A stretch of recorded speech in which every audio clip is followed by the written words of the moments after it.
Welcome to another edition of Through My Lens. Thank you so much, Mrs. Phillitia Charlton, for coming and being a special guest today. She is an author and playwright of The Death of a Lie. And we have just been having a fabulous conversation here, and we're sorry that you haven't been privy to it, but we're going to share a little bit of what we've been talking about, okay? Awesome. So, first tell me, what made you want to write this book? I love poetry and I love spoken word. So when I was a little girl, around the age of 11 or 12, my great aunt who raised me, introduced me to Maya Angelou. She introduced me to a lot of different African American poets, and so it just made me realize I had a positive outlet and a way to share out my story. Learning about Zora Neale Hurston or Eric Jerome Dickey, like all of those. I used to be at the library a lot. Okay. And so then I ended up getting the album, because I'm old, for Colored Girls. Oh, wow. And it was around the late 80s. Okay. And I'm like, wow, this woman is, I didn't understand all of it, but I understood that she was using poetry, dance, and music. And I'm like, one day I really, really want to do that. So I just began to continue to write poetry all the way from 12 years old through high school to college. Always wanted to be in a speech competition and always knew that I wanted to share my voice. Okay. And so when I had the opportunity, deciding to retire from education, I decided it's time for me to take these collections of poetry and put them together. And so that's what The Death of a Lie is. It includes works all the way from 12 years old, which I still have the original copies of, which is a miracle. It is. And new works that I've recently written in the last couple of years that bring this beautiful piece together that talks about my journey from foster care through self-love to college, those fun college days, Okay. and all the way to learning that making a mistake doesn't make you a mistake. So before we talk a little bit more about your journey a little bit, I want to, you mentioned a lot of women sheroes, as I call them, and Women History Month is coming up. And what do you say to our young women about having that dream? Maybe there's other young women that have a dream of whether it's writing a book or writing a poetry or whatever that is for them. What can you say to them to encourage them? I would say don't be afraid to start now, because even though we have the dream, sometimes the dreams seem bigger than us. But it's okay. Every little piece that you build is a part of your dream. And just because you don't see the dream manifesting today doesn't mean that it never will. And so don't be afraid to start right now. Just writing your ideas out, believing in your work, doing positive things, putting positive people in your life so that people who can believe in your dream even though they can't see it. So that'll help you not give up when it gets hard. But everything that you do can be a piece and a part of your dream right now. Okay. So what made you want to, that really made you say, okay, it's time for me to put my story in writing? Well, I've been a principal for 10 years, and I just began to understand that I wanted more. I love serving our youth. I'm a community baby. I was raised in Westwood and went up to Wesley Community Center a whole lot, so I truly enjoyed that experience. But as a principal, I realized that things have changed in education, and a lot of things have become about data. A lot of things have become less children focused. And the part of my job that I love was motivating the students, creating programming for them, getting them in the community, taking them out of the community, uplifting them and letting them know who they were. Because I truly believe that the social emotional education will lead to the academic results, but that's not how education is set up in our state, not just school systems. And so that began to bother me, and I wanted to give the students more of myself, and being a principal did not allow me to do that. And so I began to think, well, what do you really love? What were your dreams? What did you want to do? It's like you always wanted to be an author and a writer and a speaker. So why are you not doing that? And those questions began to keep coming up. And so I remembered my dreams. I remembered that I wanted to write. So I began to self-publish and start to put together my work. So that was part of it. I hired a consultant because I believe that you have to invest in yourself. And I did not know how to write a book. The internet's big. And so it became so big that I couldn't figure it out. So I linked up with Penna the writer, Valerie Coleman, Yes. who has helped a lot of our community get their stories out. Absolutely. We started this project, believe it or not, before it got published, maybe 6 or 7 years ago. Wow. And my life did not allow me to continue the journey. So when I picked it back up, I already had Valerie in place, and we began to continue to put this dream together, and we were able to get the book out and finished. Oh, wow, wow. So now, tell me a little bit about how it went from the book to the play now that you're going to be doing production real soon. It's really simple. I bought a whole bunch of books because I had this dream of being an author. I had about 2,000 books, and I sold like 50. So, and Val talks about you got to have a plan to sell your books. And so part of that was like, well, maybe if I can get people to see what I'm saying visually, that would help. So I learned about the Montgomery County Artist Opportunity Grant. And so I'm like, I've always loved for colored girls. I used to think I wanted to tell that story, but God gave me my own story. So I took that model of a choral poem, and I said, maybe I can write my own. And so that's what happened. I applied for the Montgomery Artist Opportunity Grant to make the book into a play without having a script.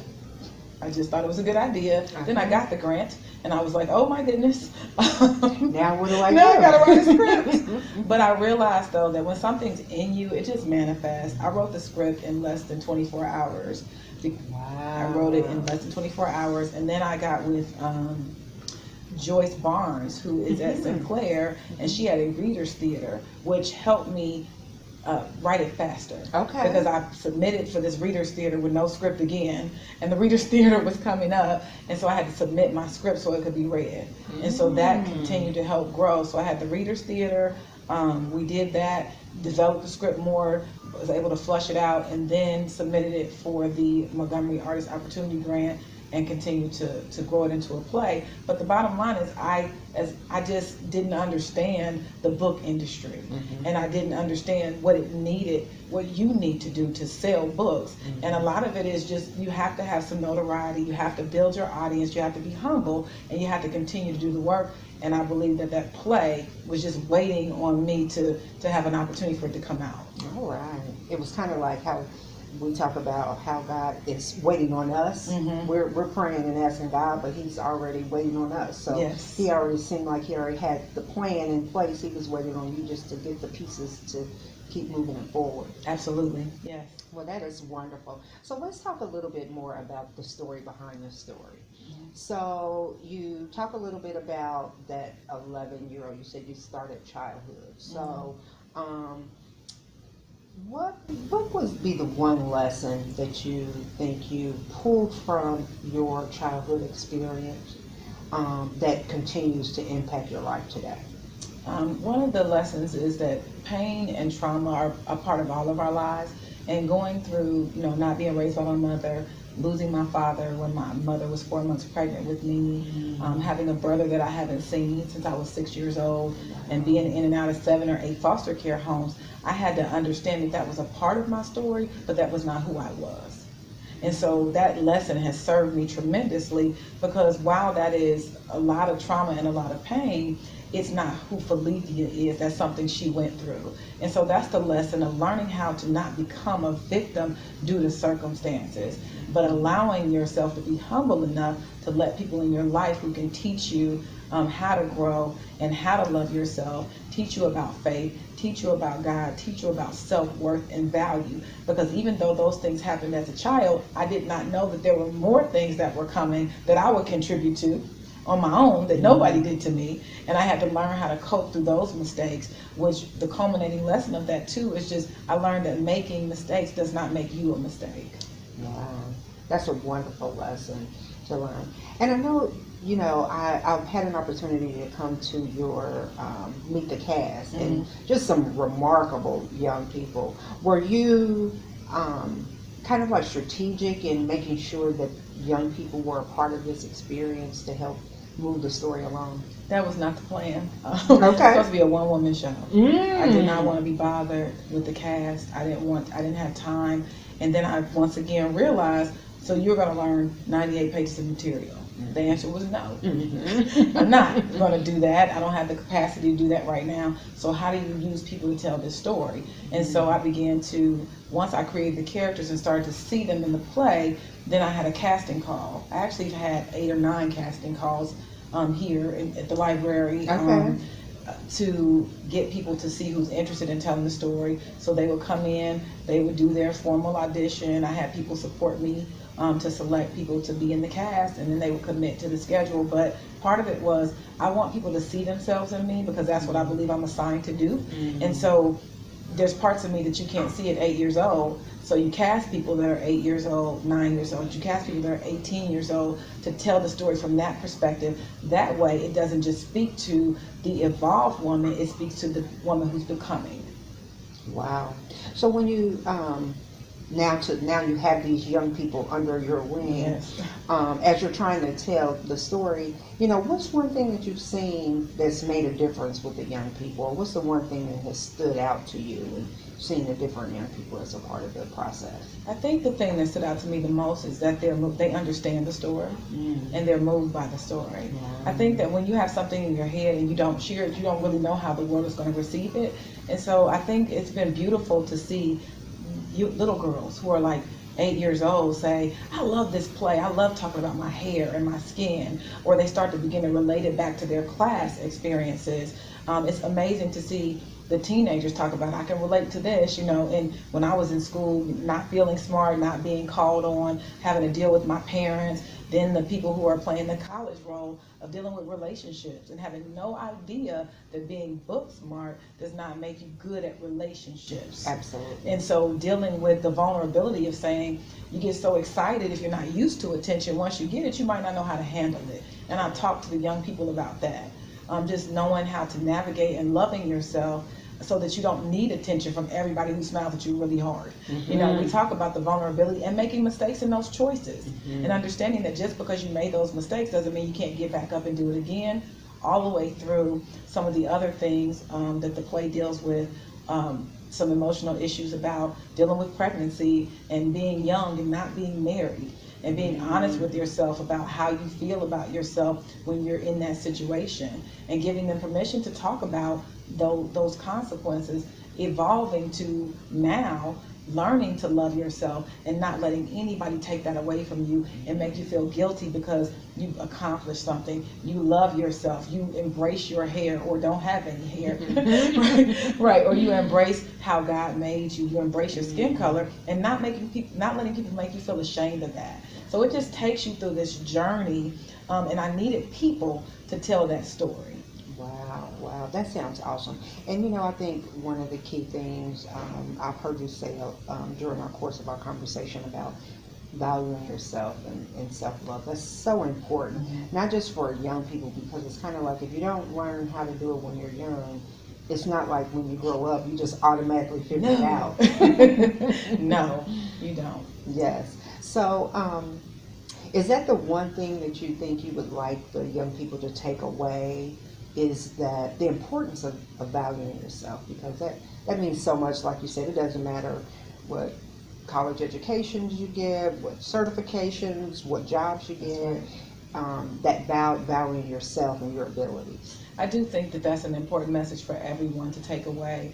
And I think that it gets confusing because we don't know the difference between confidence and cockiness, or being over assertive, or only valuing your physical features, because as Black women, especially coming out of slavery, that was what we were doing. Unfortunately, we were servants that did favors for slave owners, and we were seen as sexual beings even though we weren't valued as women. That message still is popular today. And so as Black women, pulling that out of, you are more than just what you look like. Whether you have the largest behind in the world or you're slender, you're more than that. It has nothing to do with that. And so not letting society define us as African American women in terms of just taking those stereotypes away and saying however God made me, whatever color he made me, whatever hair texture he gave me, whatever body type he gave me, I am somebody because he didn't make a mistake when he made me. And once I can accept and acknowledge and understand that, I will move differently and make different decisions. Because those decisions won't validate me, they will uplift and affirm not only me, but the others around me. And that's so important too, because I think, especially for women just in general, you know, the whole beauty industry, we tend to care more about what we outwardly look like and not necessarily what's on the inside. And so I think if you're not spending, my grandmother used to say about pretty is as pretty does. Yes, kind of thing. absolutely. And so I still carry that message, because it doesn't matter what I look like on the outside if the insides are tore up. That's right, all the way. Then it's going to come out on the outside at some point. So I think that's a really great lesson to not just teach our young women, but just our young people in general, you know, to not be defined by society, and learning to who you are and whose you are. And to your point, it's a message that transcends race, Absolutely. but it is important to our race. Like, Specifically. this movement, the Death of a Lie movement, I hear from all kinds of women who are looking to feel better about themselves, who are looking to have social emotional support, who are looking to feel accepted. But I'm also very aware, because I'm an African American woman, of some of the things specifically that affect us. But the piece of this that's been beautiful is there's healing needed for everybody when we are vulnerable and able to tell and teach our story. That's so true, because hurt people hurt people. Period. Yeah. Absolutely. And it doesn't matter if you're white, black, That's right. Latino, it doesn't matter, you know. So I can't believe our time is almost up, and we have to come, you definitely have to come back so we can a little deeper in some of these topics. But there's a recent study, and maybe not so recent now, maybe about a year or two ago, and it talked about back to value, women valuing themselves. And it said that at basically by the age of 9, our young girls have started to develop self-concept of who they are and their contributions to the world. And of course that grows, but what would you say to that 9-year-old Phillitia that you didn't know then, that you think could impact another 9-year-old or 11-year-old? Well, 11 for you, right? Because you start talking about that. I think the first thing I would tell her is she's going to be okay. I think that was the biggest message for me in my whole life, is I always wanted somebody to tell me it's okay. It's going to be okay. And I never really got that. I always got there's more work to do. Like, you have to make it okay. And I would tell her that there are people who are going to come into your life that are going to help it be okay. It just won't be because you're so smart. You have to be the best at everything, or you have to continue to win awards. It's going to be okay just because it is. And you have to continue to have the faith and continue to do things that will surround you around positive people. I would also tell her that your big lips are pretty. You know, you're not ugly because you wear glasses and you have big lips, and your short hair will be popular. You might never believe this, girl, but people are going to die to have the haircut because your hair won't grow. They'll do their hair like yours. You'll never believe it, sister, but I'm telling you, people will love that. And I would also tell her that God, the way God made you, because I'm a voluptuous woman, so as a child I was built. You're not trying to be anything other than who you are. So it's okay that you're built a little differently than other people. You're not trying to be sexy as a child. You're not trying to get attention. Just be yourself. Correct. You know, so it's okay that God made you with features that stand out. Just don't allow those features to define you, but don't allow others to define you with those features. Because a lot of times with little girls, we think they're trying to be fast because that's how God made them. So I would tell her, girl, one day somebody's gonna be trying to buy that behind that you don't want, that you're trying to hide and cover up. Absolutely. And it does not define you, and nobody can define your body for you. And so those are some of the things that I would tell her. And I would just tell her, have fun. Stop trying to figure it out all the time, little girl, and just enjoy when there are good moments. It's okay to laugh and enjoy them and not try to figure out the next moment. Oh, wow. Good advice, good advice. And give us one of your favorite quotes as we end our session today. But you got to come back. One of the quotes that I have is from House Party, right? Okay. Okay. It was, and this helped me when the movie came out. It was one of the things I got from it because it was a fun time. Mhm. Being black was cool. Being positive was fun. Mhm. And I got, they had a quote at the end of the movie, or either at the beginning of the movie, that said, "Without confidence, you are twice defeated. With it, you have won even before you have started." Wow. And it was a quote by Marcus Garvey. People probably don't catch it, but I love words.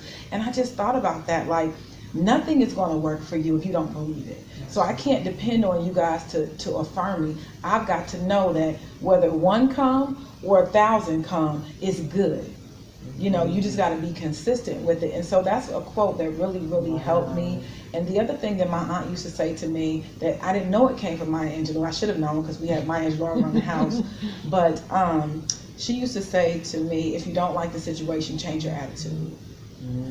Oh, I hate it. Mm-hmm. But it was a powerful thing for me because I learned, as Put we it back do, on you. always on me, to be better though, not the pressure, but the idea that I can control how I feel no matter what's happening outside of me. And not only that, it's my responsibility. So if I want peace, I've got to create the peace that I want to see. That's If I want confidence, I've got to start within myself to believe. If I need faith, I have to have that faith first. And so those are that quote right there has blessed me as an adult because I learned that there are going to be plenty more circumstances and situations that I'll never be able to control, but what I can control is my outlook and attitude. Absolutely. And that is just, I think that's marvelous because that's really all you can change. Absolutely. Is your attitude.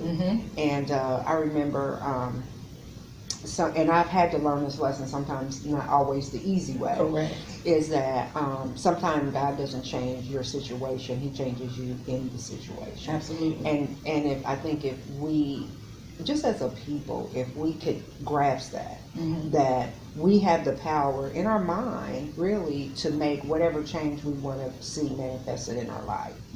But we just have to be willing to believe. Absolutely. And even when nobody else believes. That's right. And just keep walking and keep believing.